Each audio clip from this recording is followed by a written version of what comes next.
Selection will be perhaps the most frequently used command that you will use during working with the project. Now let's see the basics. Let's see how you can select an item, what happens, and also we will see how you can select multiple items. Selecting an item in 2D is very simple, just as the same as in 3D. All you need to do is to zoom into that content to see it somewhat clearly, and then you need to click on that item and a floating menu appears automatically, and you can tell that this item is selected because its color also changes. As you can see, there are also a so-called set of markers appearing around that, which are also specific to the selected item. In the floating menu, you can see a selection bar that allows you to swap between items if you have multiple items at the same click location. Now, for example, in this case, I have a slab, a wall, and another slab.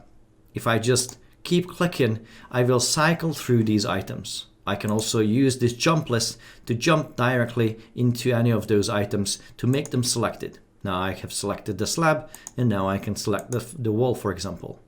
In the floating menu, you can see a few tools to edit the properties of this item, to remove this item, to move this item to a different location.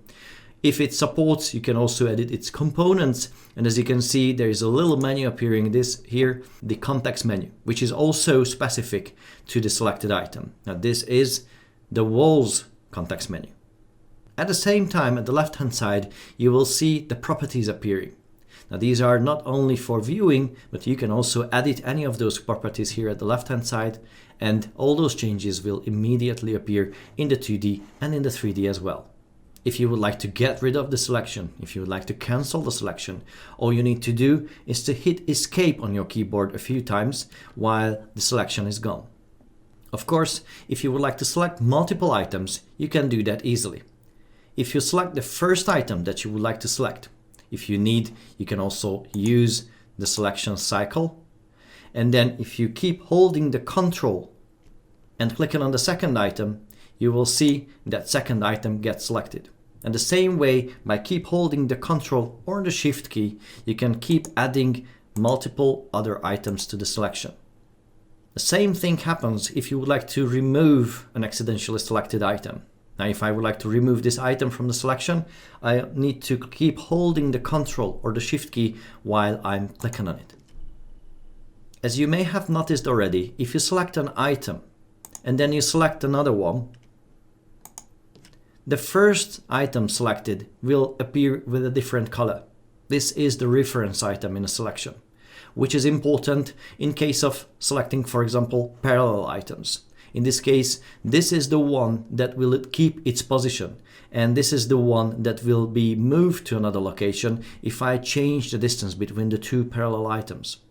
Let's have a go with that. If I just click here and change this value to 3,300 millimeters, as you can see, this wall is moving to another location and the reference item kept its position.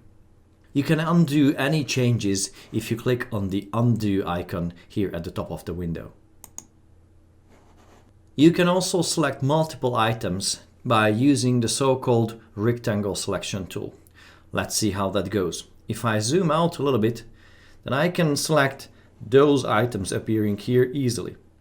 What I will do, I will just click here at the top left corner, keep clicking and holding, drawing a rectangle and releasing the mouse button and clicking somewhere here.